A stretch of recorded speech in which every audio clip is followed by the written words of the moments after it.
Archer of the End is one of the most broken support servants FGO has released in the past few years. She is a near Castoria level Arch support with a different type of power, and she enables a new farming route for Arch DPS servant that Castoria doesn't perfectly support. So in this video, let's break down her skills, Noble Phantasm, how she compares to Castoria, and how she enables a new Arch farming system. Skill 1 gives your whole party 20% odds buff and attack buff for 3 turns, removes debuff from the whole party, and also gain a free turn status where normal attacks remove 1 buff from the enemy plus apply a pass alteration for 3 turns. The important part here is that this skill is not only offensive support, the party debuff removal makes it much easier to use against challenge quest gimmicks without needing to charge and use her MP first. Skill 2 gives an ally 50% MP charge, a 30% odds buff for 3 turns, and reduce their cooldown by 1. This is the most important part of her kit because after combining skill 1 and skill 2,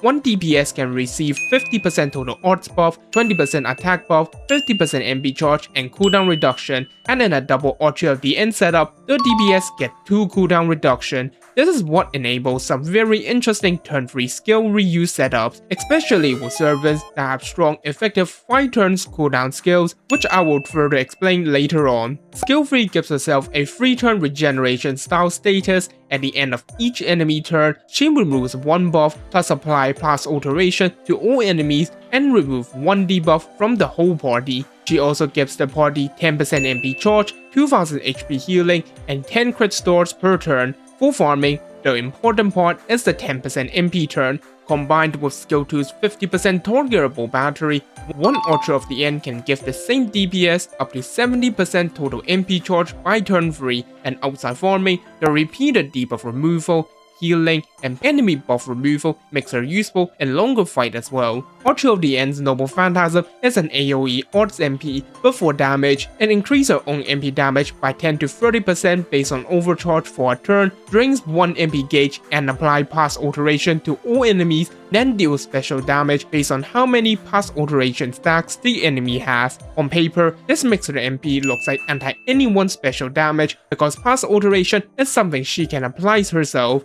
In practice, it is hard to fully benefit from the maximum pass alteration scaling. Unlike servants like Monte Cristo, who can use command codes and normal attack effects to quickly stack status effect, Archer of the End needs time, her MP, skills, and her own command cards to build enough pass alteration stack. So in farming, her MP is better treated as a bonus wave clear and extra damage. Her real value is still her support kit. Now, let's compare her directly with Castoria. Castoria gives 20% attack up, 50% targetable art up, 30% party charge plus 20% targetable MP charge, and 30% MP gain support. Archer of the End gives 20% attack up, 50% total art buff to an ally, 50% targetable MP charge, and 10% MP charge per turn. So for a single Arch DPS, their skill-based offensive support value is very close. One way to understand the difference is Castoria's 30% MP gain up becomes 10% MP charge per turn on Archer of the End. So if your DPS already has good rebound, Castoria is still extremely consistent, but if your DPS has awkward MP gain or low hit count, Archer of the End can sometimes be better as she gives direct charge instead of only improving rebound. For example, servants like Space Skiil can have situations where the MP rebound is not reliable enough under double Castoria. Archer of the End helps fix this by giving more direct MP charge over the run instead of relying only on MP rebound. This also makes Archer of the End very valuable with supports like Tamamo. Tamamo always had strong arts, MP damage, and cooldown reduction support, but she was limited in farming because she does not give direct MP charge through skills.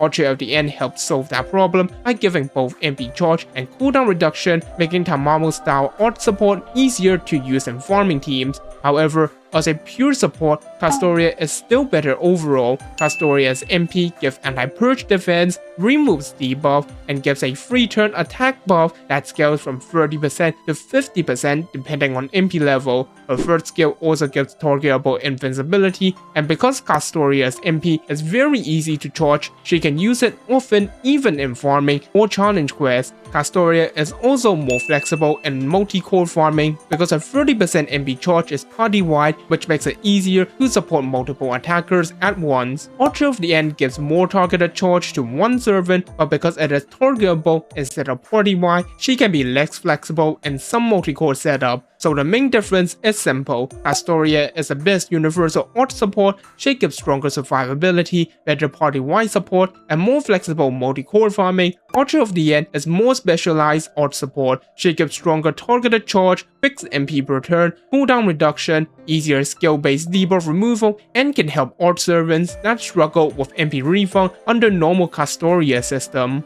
Now, for team composition, the main setup I will focus is double Archer of the End system. With double Archer of the End, your DPS can receive 2 cooldown reduction, high art support, large targetable MP charge, and fixed MP gain over time. This is especially good for servants whose important DPS skills effectively has a 5-turn cooldown, allowing them to come back by the final wave. For example, Summer Ibuki's main skills are normally on 6-turn cooldown, but because she has an own skill cooldown reduction, those skills can effectively count as 5-turn cooldown skills. Then, when you add double Archer at the end, she can receive another 2 cooldown reduction. If you also combine this with a pen skill 5, those important skills can potentially be reused again on turn 3, which can improve both damage and farming consistency. Some examples include Summer Ibuki, Dubai BB, Beige Erish Skiil, Summer Roiki Shiki, and Ruamasa. These servants can benefit from art support, MP support, and cooldown reduction,